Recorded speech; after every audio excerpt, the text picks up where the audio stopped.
Good afternoon and welcome to Thursday Thought. Well, earlier this week, many of us saw one of the great celestial sights ever, an eclipse of the sun. Now, for those fortunate to be in the totality path, we witnessed darkness in the middle of the day, and we were able to see the atmosphere of the sun, the corona, in all of its splendor. And even those of us who saw only a partial eclipse were awed by the oncoming darker environment, the cooler temperatures, and the sight of a sun mostly covered by the moon. Of course, there were those who said that the eclipse was somehow connected to the occult, or maybe to the second coming of Jesus, or the overthrow of the United States, or that God was trying to tell us something, and of course they knew exactly what God was trying to say.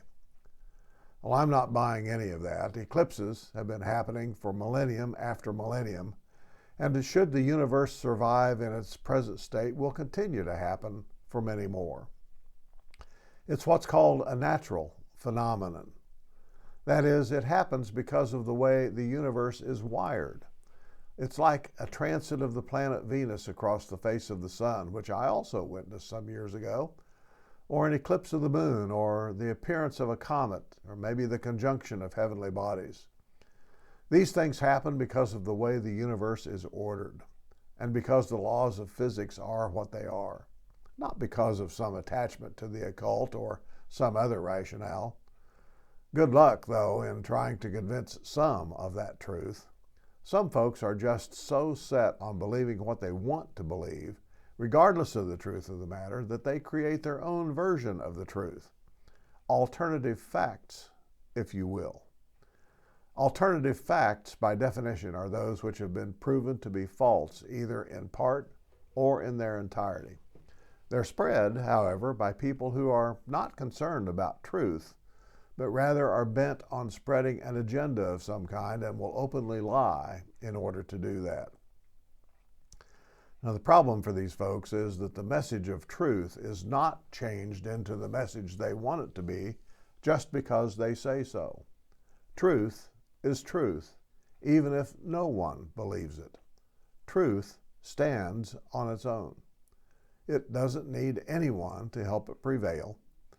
In a post on a blog called The Socratic Method, the author of that post says this about the truth, and I'll quote, "Truth, in its inherent nature, does not require the support of government or any external entity to hold sway over public opinion.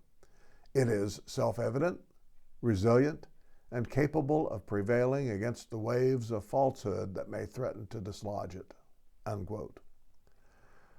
Now, I don't know your social or political worldview, and for the purposes of this thought, it doesn't matter. It seems that many of the people who grab the headlines in the media today, regardless of their beliefs or political bent, know how to, well, shall we say, massage the truth in such a way that they can't be accused of outright lying, but nevertheless they say something that's beneficial for them or their cause by providing just the right twist to the truth. One has to be extremely careful in listening to any of these folk. Read between the lines, determine what was not said as well as what was said, and even check for things like singular versus plural, present tense versus past tense, and other subtleties in order to determine if something may be the whole truth, partial truth, or an outright lie. As one president of the United States famously said under oath some years ago, well, it depends on what the meaning of the word is. Now, nuancing speech in this kind of way is something that politicians and others in the public sector are well aware of and practiced regularly. The media, who ask the questions, often are not thinking about the nuances of either the question or the response, and they fail to ask questions or follow-up questions in the proper, nuanced way in order to gain the most truthful answer. It's sad that we are this way. However, it's nothing new.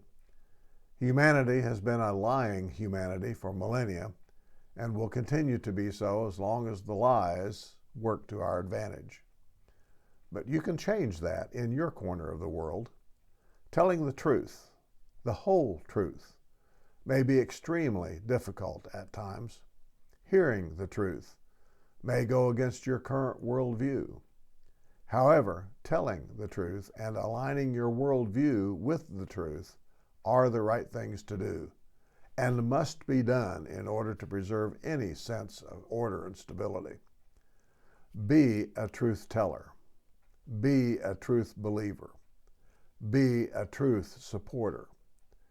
Whether politics, religion, societal issues, or just in relationships with one another, be a champion of truth. Blessings.